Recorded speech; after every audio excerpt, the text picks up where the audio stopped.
Hello and welcome to this video tutorial brought to you by tastytudes.com.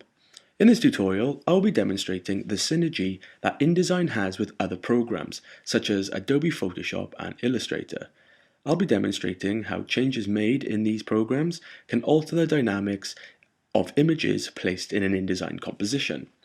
In the last tutorial, I demonstrated how to place images into an InDesign composition, and this is where we left off. Now, if we compare this to the finished composition, we can see that some of the images have been quite drastically modified, such as the cover and back image. Also, some of the bike images here on the inside spread have transparent backgrounds. And if I click into these frames using the direct selection tool, I can see that they seem to have paths around them. If we come back to the current composition, we can see that the images here seem to fill the frames and there are no outlines like in the finished comp. So how are all these modifications made? So if we look in the links panel in our current composition, if we look closely at the file names, I can see that all these images are JPEGs. Now if I take a quick look in the complete composition and look at the same files, I can see that some of them have very different file extensions. Now a lot of them have .psd extensions. Now this is because the original JPEGs have been opened in Photoshop, modified, saved and re-imported into my composition, replacing the JPEGs. So let's take a look how I achieve these effects. I'm going to start with the cover. So I'm going to navigate to my cover page, and currently we have this image of a man on a bike and a logo placed on top of this in the bottom right corner. Now, I like the image, but I want to jazz it up a bit and make it a bit more eye-catching and striking. If I look at my complete composition, I can see that I want to achieve this type of image here. I have what looks like a black and white image, but the green of the bike is showing through. So back in my current comp, I'm going to activate the selection tool by pressing V on the keyboard. Then I'm going to select the image frame, and if I look in my links panel, I can see this image is now highlighted. Now, I can do one of two things. I can right click on the image, scroll down to edit with, and select an image manipulation program. In my case, I'm using Photoshop. Or I can come to the button on my links panel. On the far right, we have a little pencil icon that means edit original. So let's go ahead and click this button. And what will then happen is the image will open in Adobe Photoshop. So now I have just jumped from InDesign into Photoshop, and I can begin to make any changes.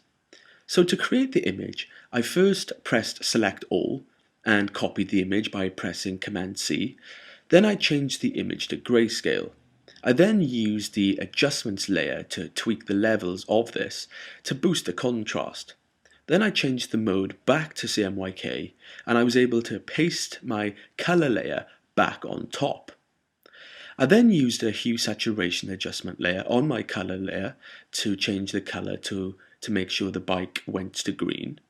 Then I applied an opacity mask to the color layer and masked back in the green color area on top of the bike and the white image. So after a little while, I ended up with something that looked like this. So now I want to put this image into my InDesign composition. First, I need to save this image. This image will no longer be a JPEG, as now it contains layer information. So I will have to save it as a PSD. So I will click File, Save, and navigate to my PSD folder in my Assets folder, and I will save it in the same file name. So now I can close the image and come back into InDesign. Now I can still see my original image is still here, so now I'm going to replace this with the new PSD file I just created. Now there is a few ways of doing this, but I'm going to demonstrate one in particular. So with the selection tool, I'm going to select my cover image frame, and in the links panel I can now see that this has been highlighted. With that, I'm going to come over to the links panel, position my mouse cursor over the highlight area and right click. Now we will bring up a menu, and I'm going to select the Relink option. Now I need to simply navigate to my PSD folder, select the image I just created and click OK. Now the image will replace the old one. And in the links panel, we can see that the file extension is now PSD. So that's great. Now, what if I want to make further modifications? Well, just like earlier, I can open it up in Photoshop. This time, I'm going to simply right-click on my image, scroll down to Edit With, and select Photoshop. So now we are back in Photoshop again, and the image has opened up for us. Now I'm going to toggle the hue saturation of the image layer to change the green to something else. Once I'm happy, I'm going to close the image and simply come back into InDesign. And once we're back in InDesign, you will see the image has refreshed. And now we can see the image has updated with the new modification I just made. But I don't want that color, so I'm going to right click, open in Photoshop and change the saturation back to green. Close the file, come back into InDesign, and the image will once again update. Perfect. So this is an example how you can jump from InDesign into Photoshop, make a change or a series of changes and jump back into InDesign. Now as you build your composition, I emphasize you will be doing this a lot. Now before I move on, I just want to highlight something else you will need to be aware of. So let's say I close my InDesign document. I will navigate to my Assets folder on my computer and open an image that features in the composition in Photoshop, for example the cover image we just created. So here it is in Photoshop again, and I'm going to make a modification. This time I'm going to tweak the hue saturation again of the layer and make it, say, blue. Then I'm going to close the file. So we just modified an image that we know is in our InDesign composition. So I'm going to come back to InDesign and open my document. What I will notice this time as I open the document, InDesign will tell me that some links have been modified. I can either update or I can cancel. On this occasion I'm going to press Update. And as you guessed it, the image is now blue and has updated. Now I'm going to close the document and it's going to ask me to save any changes we just made, but I'm going to press No. Now I'm going to open my document once again, but this time when it asks me to update modified images, I'm going to press No. And what I will see is the cover image is still the same color from last time, from the last instance of my InDesign document. Now I need to draw your attention to the links panel. Now I can see this warning symbol in the links panel. This is warning me that the image has been modified outside of InDesign but has not been updated in the composition. You will need to remember this as this may occur quite often. To rectify this, we can come to the bottom of the links panel where there's a little icon, and I need to select the second icon from the right. This is the Update Link button. So by clicking this, the image will update and the warning symbol will disappear. So bear this in mind.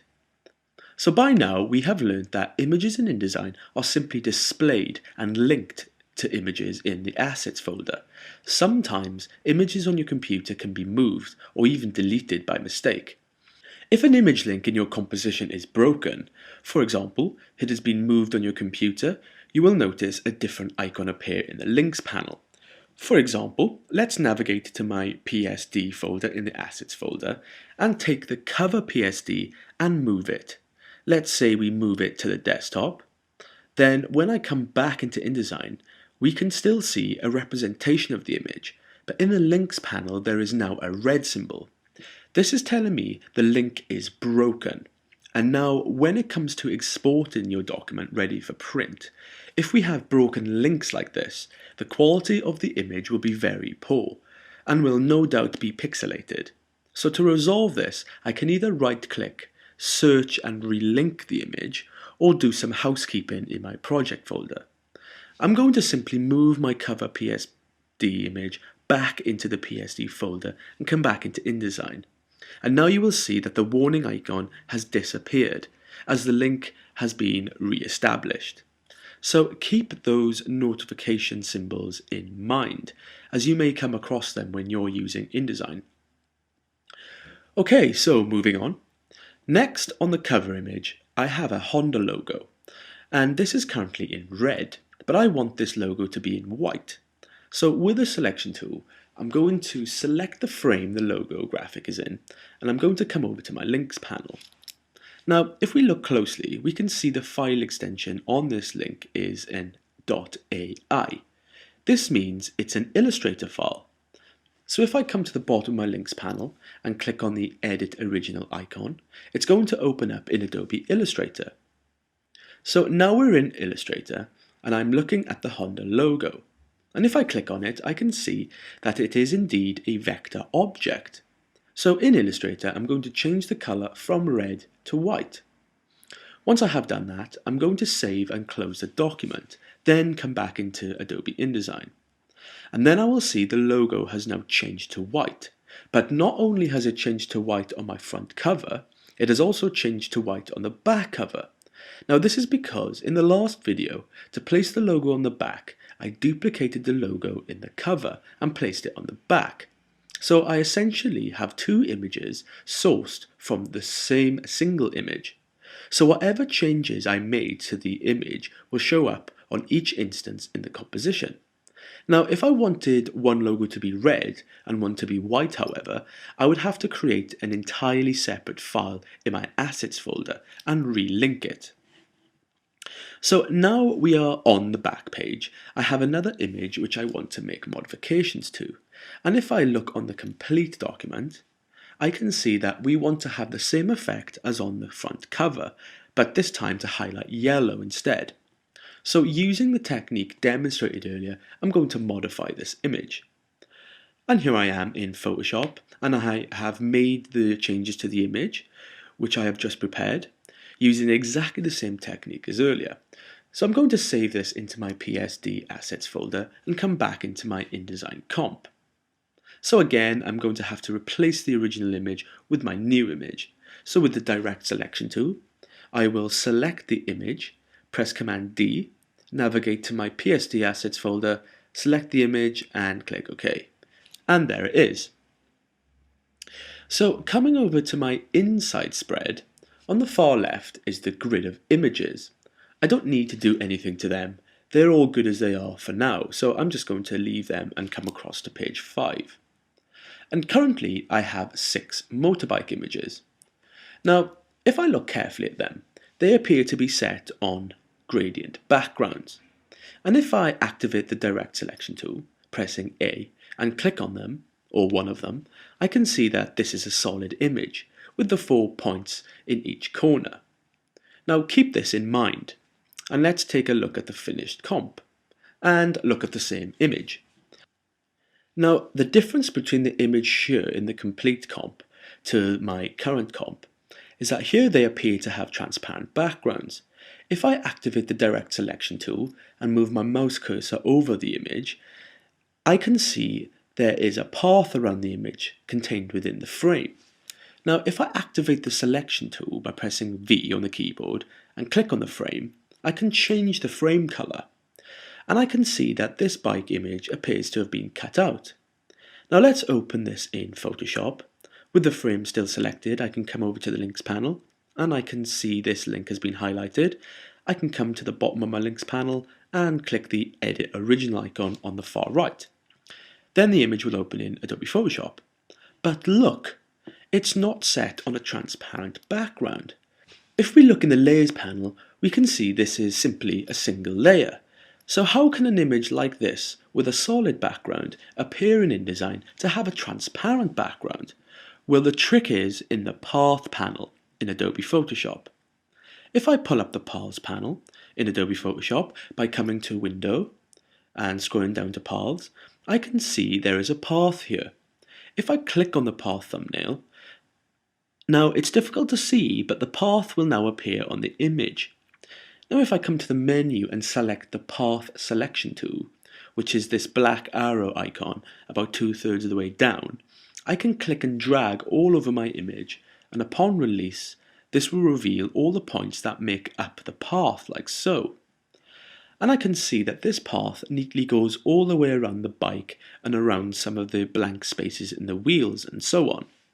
Now this path can be detected in InDesign, and once this path is active, InDesign will not show anything outside the path. Quite simple, really.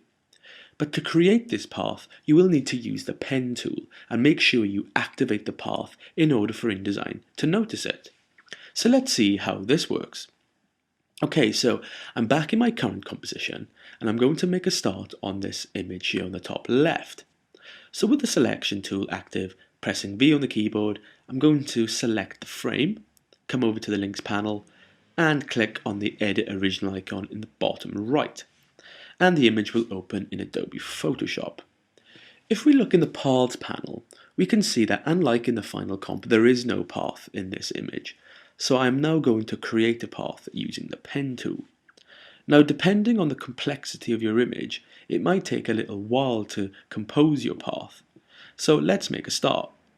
So I need to come over to the menu and select the pen tool. Now I'm going to move around the outside of my motorbike and drop down points. Now remember, for curved areas, you may need to drop down a few points in order for you to create accurate curvature in the line later on. So after a while, I will have all the points dropped around the outside of my bike image. Now I need to come back to the menu, click and hold on the pen tool and select the Convert Anchor Point tool. With this tool, I need to come to each point I dropped down previously and start to add curvature to the line. I can do this by clicking and dragging out on each point, and I will reveal 2 anchor points. These anchor points can be tweaked accordingly. So now I'm going to go around the outside of my path, adding curvature to my line to get an accurate path around the outside of my bike. Once I have spent some time doing this, and I'm happy with my line, I then need to come to the Paths panel.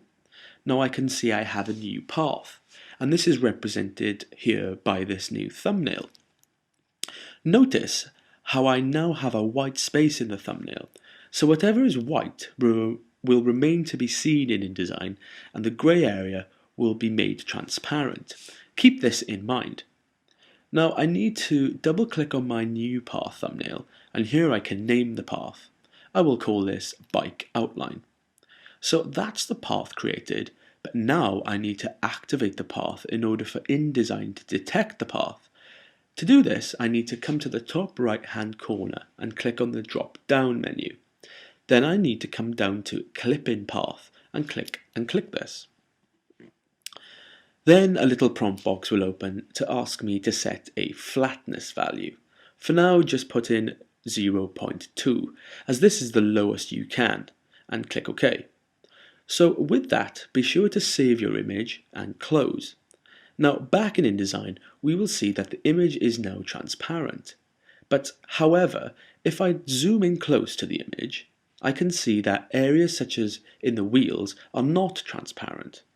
Now I'm going to have to open this back up in Photoshop to work further to make this transparent. So with the selection tool, I will select the frame, right click and edit with Photoshop. So back in Photoshop, I need to work more on the path. So I need to come into the Paths panel and select my path. It's important to select the path, as now I'm going to add more to it. So I'm going to zoom in closer to my wheels, and I'm going to use the pen tool, and like earlier, drop down some points. And when I have drawn a section, I will use the Convert Anchor Point tool to add some curves. So drawing into my previous shape, we are going to create some negative areas inside. If we take a look at the Paths panel, I can see this is represented in our path area here. I can see the white bike shape that was defined by our first path, and around the outside is the grey area, the transparent area in InDesign. Now drawing this area inside the white space, we have effectively created a new grey area inside, which I can see here in the Paths thumbnail. So I'm going to make sure to save the document and come back into InDesign. So I can now see that this area inside the wheel has become transparent. So now I simply have to go back into Photoshop and keep drawing and adding to my paths around every area until I get the transparency I want, until I end up with something that looks like this. Now using this very same technique, I can apply this to the rest of the bike images and end up with every bike image set on a transparent background in InDesign, like so. Now you'll be asking yourself, that's an awful lot of work to get them on transparent backgrounds. Well, that is just one way to create transparency in InDesign that you may find useful. Now I'm going to show you another technique that you could consider using in order to achieve transparency in InDesign. To demonstrate this, I'm going to apply this to the two bike images on page 6, showing the front and back of the motorbike. But first I want to show you what I'm about to do. If we jump over to the finished composition, navigate to the two images, I'm going to select the front image, right click and edit with Photoshop. Now we can see that this image is quite different from the previous example. In this image, we do not have a path. We are not using a path in this example to create transparency in InDesign. We are going to use actual transparency created in Photoshop. If I look, I can see that this bike image is set on a transparent background. And I know this as I can see a white and grey square texture in the background. This is Photoshop representing transparency. Now if we look closely in the Layers panel, I can see that to achieve the transparency, I used an opacity mask, which I can see is represented here by a thumbnail to the right of the layer. If I right click and disable the layer mask, I can see that the original image does indeed have a gradient background. And if I left click on the opacity mask thumbnail, I will activate it and we will have the transparent background once more. So back in the finished comp, I can actually see that by creating transparency in Photoshop documents, this will carry over to create transparency in InDesign. So back in my current comp, I'm going to demonstrate how I did this. So let's select the front image using the selection tool and click the Edit Original icon in the Links panel, and the image will open up in Adobe Photoshop. Now, if I look in the Layers panel, I have this little padlock icon to the right of the layer. If you have this, you will need to get rid of it. You can do this simply by double-clicking on the layer and clicking OK, and this will unlock the layer. This is important in order to apply an opacity mask to the single layer. Okay, so now I'm going to apply an opacity mask to my image. To do this, I'm going to come to the bottom of the Layers panel and click the Add Opacity Mask button. Now, once I've done this, nothing will change straight away. But what we will now see is a new opacity mask thumbnail on the image layer. If I look closely, I can see that it's a solid white color. If you don't know, opacity masks work on a simple principle. Whatever is black is hidden and whatever is white is revealed. So at the moment, the entire mask is white, so we can see everything. Now I'm going to select a black brush and begin to draw on the opacity mask layer to mask away parts of the image I want to remove. In this case, the gradient background. Now I'm going to zoom in close to the bike and share a little tip with you. If I select a small sized solid brush and just click outside the bike, by holding Shift and clicking, you will see I can draw a single line. So I'm going to hold Shift and click around the outside of my bike frame, and I will create a smooth mask around my bike like so. And then I'll continue to mask away the rest of the background. So now you can see that using this technique, I have effectively removed the background in Adobe Photoshop, and now we have a transparent background. So now I need to save this image, but now I'm going to have to save as a PSD due to the transparency and the opacity mask information contained. So I'm going to save this in the PSD folder in the Assets folder and click OK. Now back in InDesign, I'm going to replace the image with the version I just created. So with the Direct Selection tool, pressing A on the keyboard, I will select the image and press Command D. I need to navigate to my PSD file and click OK, and there it is. The bike is there with a transparent background. So using the same technique, I'm going to edit my bottom motorbike image. And now we have both images on page 6 set on transparent backgrounds.